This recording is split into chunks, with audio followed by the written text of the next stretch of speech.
Bueno, ¿cómo llega uno? En nuestra historia, los derechos se fueron no solamente conquistando, sino también conociendo de a poco. Tiene que ver con esto de poder pensar en que las mujeres podamos decidir sobre nuestros cuerpos, nuestros proyectos de vida y demás. Entonces, a veces es muy interesante pensar por qué no nos considerábamos que la sexualidad y la reproducción era un derecho. Porque históricamente la voluntad de las mujeres respecto a sus decisiones reproductivas, justamente porque se enlazó lo reproductivo con lo sexual,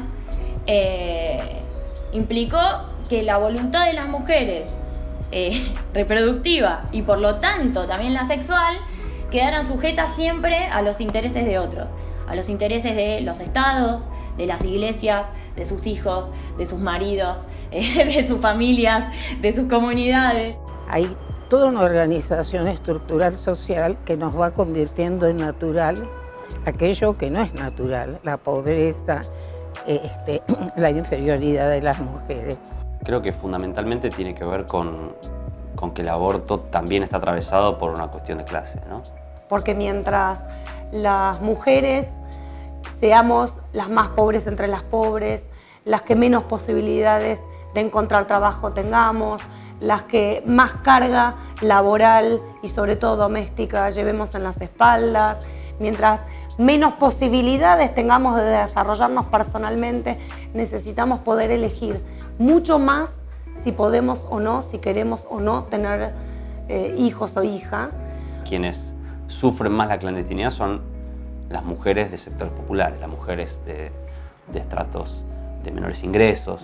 Y en el 2010 tomó la decisión de formar parte de la campaña porque entendí que no alcanzaba con las redes que armábamos en el territorio en el que estábamos militando y necesitábamos redes más amplias.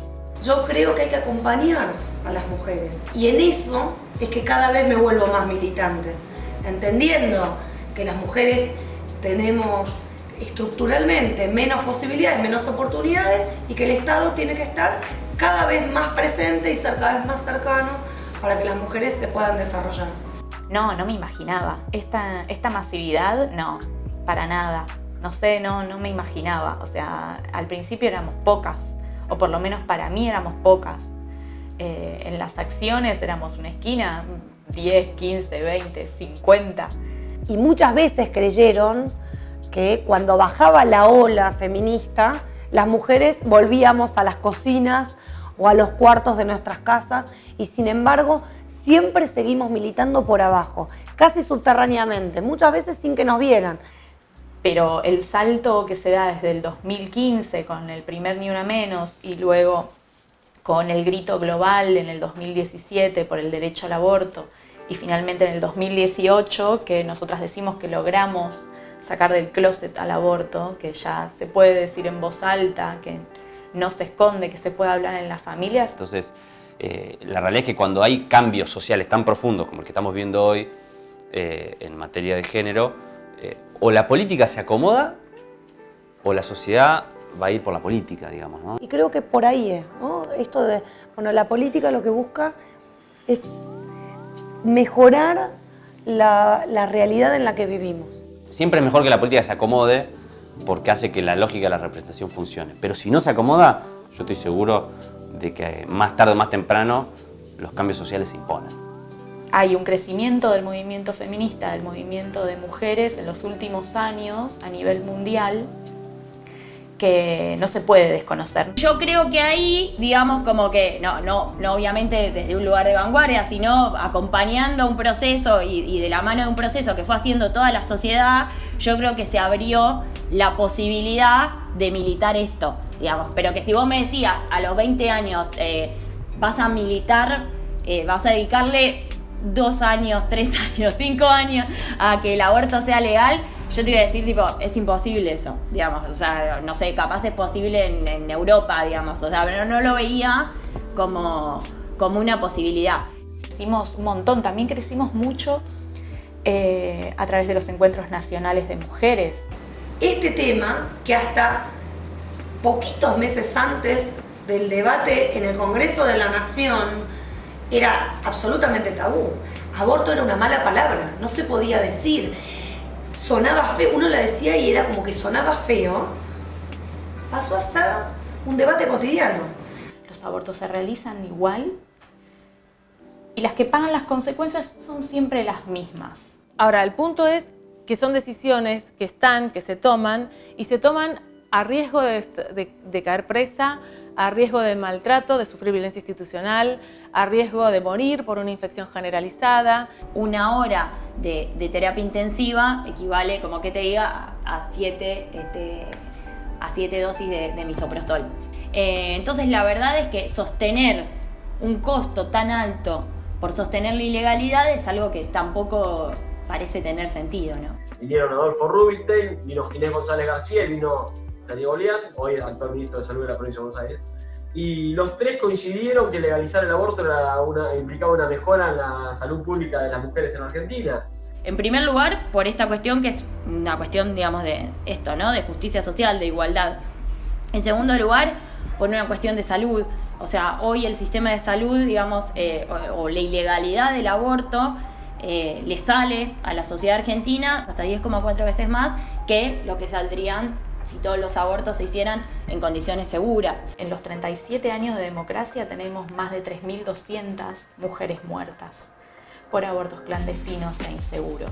No alcanza con la interrupción legal del embarazo porque todavía hay profesionales de la salud que no respetan ese derecho. Nosotras creemos que es necesario que el Estado se haga cargo, que el aborto tiene que ser legal, seguro y gratuito. No nos alcanza con que esté despenalizado solo en algunas causales. Y entendemos además que no alcanza con las causales, porque las razones, las causas que llevan a una persona a tener que abortar son múltiples. Los legisladores y las legisladoras deben entender que no legislan para sus propias convicciones, que tienen que legislar para el conjunto de la sociedad. Nos eligieron para votar leyes que mejoren la calidad de vida de la gente. Si a vos te dice que esta ley va a mejorar la salud de las mujeres en Argentina, sin lugar a dudas tenés que votar a favor, más allá de tus creencias religiosas, respetables, sin lugar a dudas. Hubo muy pocas intervenciones que tuvieran que ver con lo religioso o con lo filosófico, digamos. Porque estuve leyendo una investigación del CONICET, hecha es que cada tantos años investiga el grado de religiosidad, podríamos decir, de los argentinos. Los argentinos no es una sociedad que está profesando así fanáticamente. Puede ser católica, y no, como digamos, puedo yo ser considerada judía, pero no soy religiosa. Muchas de las posiciones en contra tienen que ver con posturas muy personales. A lo mejor lo que hay que hacer es desandar con ellos ese camino que es de muchos años, que tiene mucho que ver con la formación. Eso lo entendimos muy claramente en el 2018, cuando arrancamos ese debate no teníamos los votos. Las herramientas o los recursos de convencimiento, de persuasión, son básicamente, primero, entender qué le está pasando a ese otro o a esa otra. ¿Por qué está en esa postura? Lo primero que hay que hacer es tener empatía. Veíamos por las redes, estábamos dentro del recinto, veíamos lo que estaba pasando afuera, miles y miles de jóvenes. Decidimos escaparnos de la sesión, salir un ratito e ir a la calle para tratar de transmitirle a los diputados que estaban dentro lo que estaba pasando afuera y que tenemos que dar una respuesta a toda esa gente que estaba afuera. Me quedaron grabados los rostros de esas jóvenes que nos miraban con la expectativa y la esperanza de dar una respuesta a algo que realmente estaban convencidas, como nosotros, de que era necesario avanzar, del derecho de legalizar el derecho a decidir. Y me di cuenta yendo hacia mi casa cuando mi hija lo que me decía era, bueno, pero ¿y por qué no pudieron entender? Bueno, pero ¿y por qué no se ponen en nuestro lugar? Y bueno, y además no entienden que esto igual va a suceder. No queremos seguir estando tuteladas, que alguien nos tenga que venir a decir qué hacer con nuestro cuerpo y con nuestras vidas. No tiene sentido, ningún sentido. En realidad era una jovencita diciéndome, yo tomo mi decisión y la voy a tomar igual. Y lo único que quiero es que ellos me acompañen a tomarla de la mejor manera y cuidándome. Y me parece que el principal desafío que tenemos es abrirnos a escuchar, ¿no? Yo el otro día en el discurso decía que que una de las características que tienen los privilegios es que en general son invisibles para quienes los portan, ¿no? Y ahí lo que nosotros tenemos que hacer es aportar para que esa lucha realmente triunfe y acompañarla y sumar votos y también sumar adhesiones. Sí, me parece que hay un proceso de fascistización bastante importante con esto de que se realicen escraches en los domicilios particulares de diputados, diputadas, senadores, senadoras y sus familiares cercanos. A mí me parece que todas esas situaciones son muy graves en términos democráticos. Mostraron mucho más realmente lo que son y desgraciadamente son personas de raigambre totalitario. Sin embargo, yo no creo que quienes asumimos la responsabilidad de gobernar podamos amedrentarnos porque alguien nos aprieta, nos escracha, nos empuja, nos coacciona. Vos escuchás, recibís gente, escuchás opiniones, pero de ninguna manera tu decisión y tu ejercicio de la representación puede depender de una presión externa. Porque el escrache a mí me parece también tiene que ver con otra lógica que tiene que ver con la impunidad y con un mecanismo que los compañeros de hijos encontraron para visualizar a los represores y esto no tiene nada que ver. Entonces, si bien me parece muy repudiable cualquier tipo de intimidación que reciba un diputado o una diputada, no considero que sea una excusa válida. Que cambie de voto a partir de amenazas me parece que lesiona la democracia. No lo pueden permitir, que ellos eligen estar en esos lugares. Porque si vos sos diputado o diputada, o senador, senadora, y vas a someter tu voto en cualquier tema, no solamente en este, a la presión que puedan ejercer un lobby determinado o un grupo social determinado, como dijo la vicepresidenta hace poco, buscate otro laburo, porque justamente eso pervierte completamente la naturaleza de la representación. Cambiar la voluntad de un diputado o diputada, entonces me parece que es complejo, porque la diferencia es que cuando ampliamos derechos no obligamos a nadie. En cambio, cuando restringís derechos, dejás sometida a otras ideologías la vida de los demás. ¿Con qué derecho? Nadie puede debatir libremente si tenés gente en tu casa tirándote, gritándote cosas, insultándote, etcétera, etcétera. Si hay algo que la ley de interrupción voluntaria del embarazo y la ley de los 1000 días está trabajando es la libertad. Acá hay una contradicción muy grande, acá hay mucha maldad y mucho mantenernos que toda la sexualidad y la reproducción sea culpa, sea vergüenza.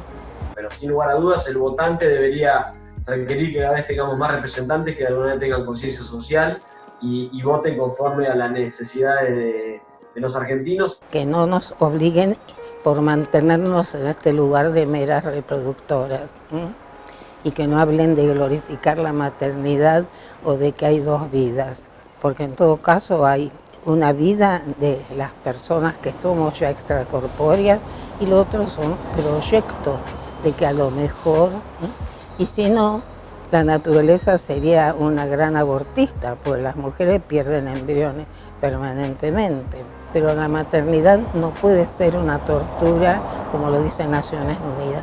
Por eso digo reproducción y sexualidad para disfrutar la vida, para gozarla, para ser madres felices, biológicas, adoptivas. Nosotras creemos que va a salir y ya nos estamos preparando para la reglamentación.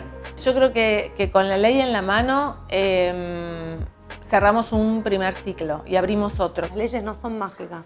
La implementación de ambas leyes van a ser muy complicadas, pero sobre todo la de la interrupción voluntaria del embarazo. Y en esa implementación va a ser bien heterogénea porque va a estar muy vinculada a la situación de cada provincia. Por lo tanto, es clave acá la movilización popular para que los gobernadores de cada provincia, más allá de su posición personal, que puede tener una posición personal en contra, como cualquiera, tiene que hacer cumplir la ley de su territorio y por lo tanto, si la ley entra en vigencia, hay que presionar, digamos, de alguna manera, trabajar mucho para que todos los gobernadores no miren para un costado y se ocupen de que la ley de legalización del aborto se aplique en todo el territorio de cada una de las provincias argentinas. A mí me parece que lo que viene es una cuestión muy central de trabajo con los equipos de salud. porque hoy con la ILE lo que vemos es, además de personas objetoras de conciencia, también nos encontramos con gente, con médicos, médicas, que si bien están dispuestos y no son objetores, no saben cómo trabajar con los distintos métodos abortivos. Entonces ahí es donde aparece también la necesidad de formación. Pero aquí la lucha no termina, porque seguramente va a haber sectores que van a querer impedir que la ley entre en vigencia y por lo tanto va a haber que trabajar mucho para evitar la judicialización. Porque también entendemos que los derechos de las mujeres, los derechos de las niñeces, de las diversidades, en general son moneda de cambio. Y si no estamos nosotras peleándolos y defendiéndolos a esos derechos, un día los tenés y al otro día te los bajan. Vamos a tener que estar muy atentos porque tenemos estas mentalidades, van a seguir existiendo. Juega mucho lo territorial, lo político y ese nexo que pueden generar las organizaciones entre las instituciones sanitarias y las personas que toman la decisión de interrumpir un embarazo. Creo que si nosotras logramos esto, le vamos a dar la posibilidad, vamos a entreabrir una puerta para las mujeres de Latinoamérica. A veces no lo vemos, no lo sabemos, ¿no? Y nos cuesta verlo y saberlo, pero estamos mucho mejor que nuestras hermanas latinoamericanas. Yo pienso que va a salir bien. O sea, sabemos que están ajustadas, están ajustados los números, o sea, cada día es un empate, cada día es un empate que estamos todos y todas al borde del infarto. Realmente hay muchos motivos para pensar que esto es un hecho que va a ocurrir. Yo creo que la táctica, un poco la estrategia, es mantener esto bajo digamos, que no se agiten, que no se presionen a los indecisos y que nos vamos a sorprender. Dependemos de la voluntad política para que sea real, la voluntad política en el Congreso y en el Ejecutivo, pero la venimos empujando. Nosotras empujamos esa voluntad y esperamos haber empujado lo suficiente para que el 2020 tengamos aborto legal. Y si no, seguiremos peleando y seguiremos creciendo. Es parte también de nuestra desobediencia y es parte de las enseñanzas de la campaña por el aborto legal, seguro y gratuito también. Si hay algo que nos enseñaron estas compañeras es la constancia y el que no bajamos los brazos nunca.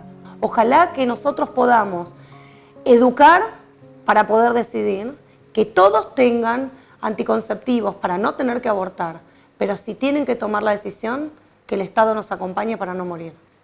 Yo confío que la ley va a salir, la verdad soy muy optimista. No hay otra, o sea, vamos a seguir, estamos convencidas nosotras. Así que felicidad y goce e igualdad, que sea ley.